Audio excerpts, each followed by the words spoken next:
Assalamualaikum warahmatullahi wabarakatuh. Nama saya Febrilia Putri Anjani. Di sini saya akan menjelaskan mengenai ERP dan SAP.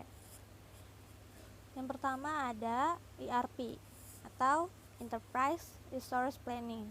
ERP adalah sistem yang terintegrasi yang digunakan oleh perusahaan untuk mengelola kegiatan bisnis harian mereka seperti pengelolaan keuangan, produksi, proyek, SDM, dan lain-lain. ERP dapat memfasilitasi bisnis dengan informasi real-time dan akurat sehingga Anda dapat mengambil keputusan yang baik berdasarkan data yang dihasilkan.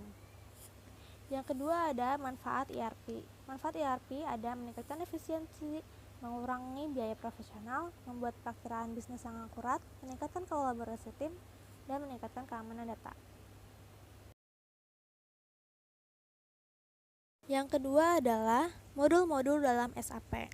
SAP atau System Application and Product in Data Processing adalah software yang berbasis ERP yang digunakan sebagai alat untuk membantu manajemen perusahaan, perencanaan, hingga melakukan operasionalnya secara lebih efektif dan efisien. Berikut adalah modul-modul yang menyusun SAP. Yang pertama ada Financial and Controlling, yang kedua ada Material Management, yang ketiga ada Sales and Distribution, yang keempat ada Human Resource, yang kelima ada Production Planning, yang keenam ada Customer Relation Management, yang ketujuh ada Quality Management, dan yang kedelapan ada Project System. Yang pertama ada FICO atau Financial and Controlling. Tugasnya mengukur kinerja keuangan perusahaan berdasarkan pada data transaksi internal maupun eksternal. Fungsinya adalah pengendalian aktivitas keuangan perusahaan, memonitor dan merencanakan pembayaran, pengendalian pendanaan terhadap procurement, pengadaan dan penggunaan dana di setiap area, pengendalian biaya dan profit berdasarkan semua aktivitas perusahaan. Submodulnya ada Overhead Cost Controlling, Cost Center Accounting, Overhead Order, Product Cost Controlling, Cost Object Controlling, Profitability Analysis, Asset Accounting, Accounts Payable, Accounts Receivable, and Travel Management.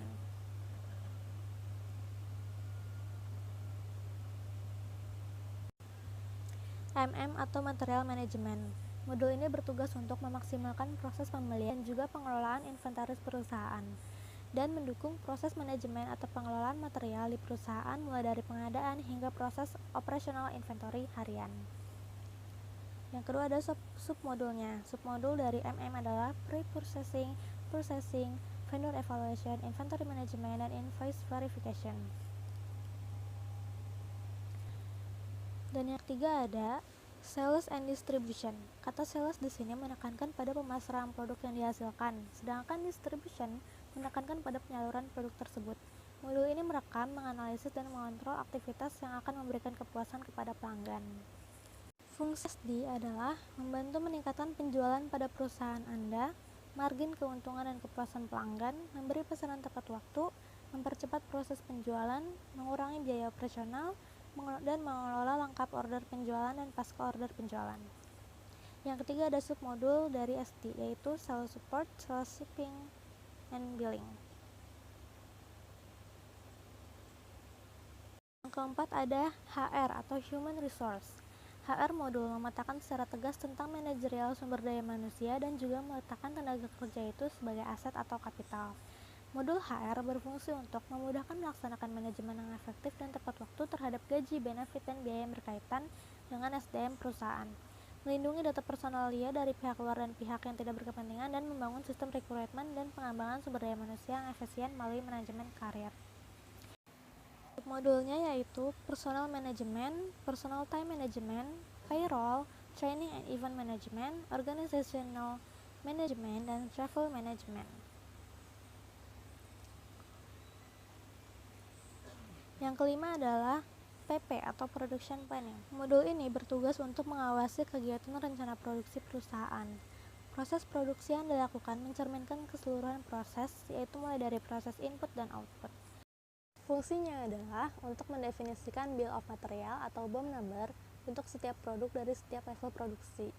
Material Requirement Planning atau MRP harus mengacu kepada kapasitas mesin produksi, efisiensi mesin, dan juga ketersediaan raw material dan lead time.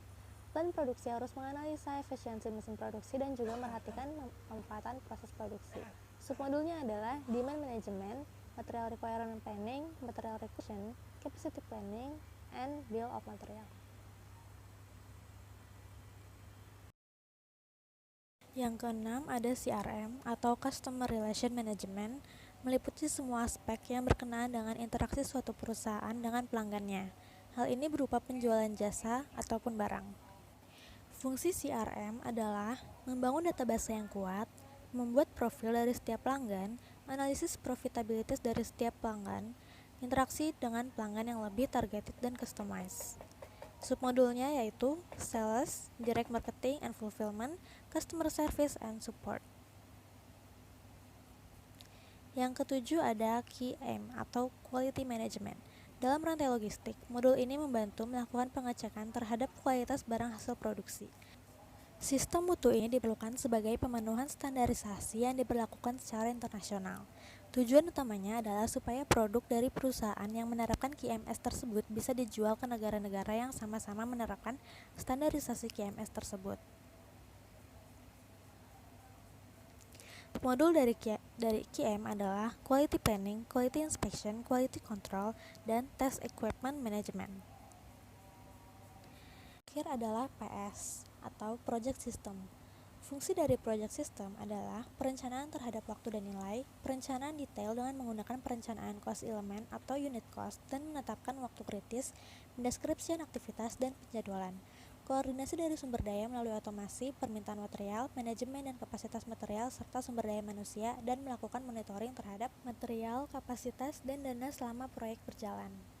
Ada submodul. Submodul dari PS adalah Claimant, Revenues and Earnings, Progress, Material, dan Confirmation.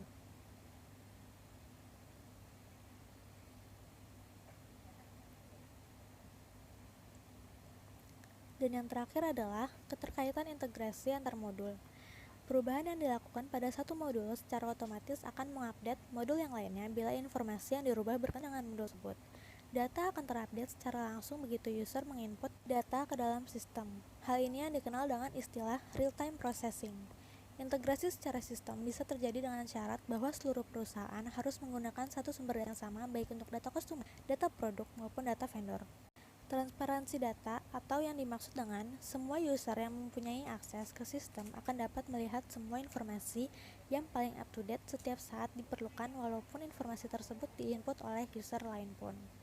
Sekian penjelasan dari saya mengenai IRP dan SAP. Terima kasih telah menonton dan mohon maaf jika ada kata-kata yang salah. Wassalamualaikum warahmatullahi wabarakatuh.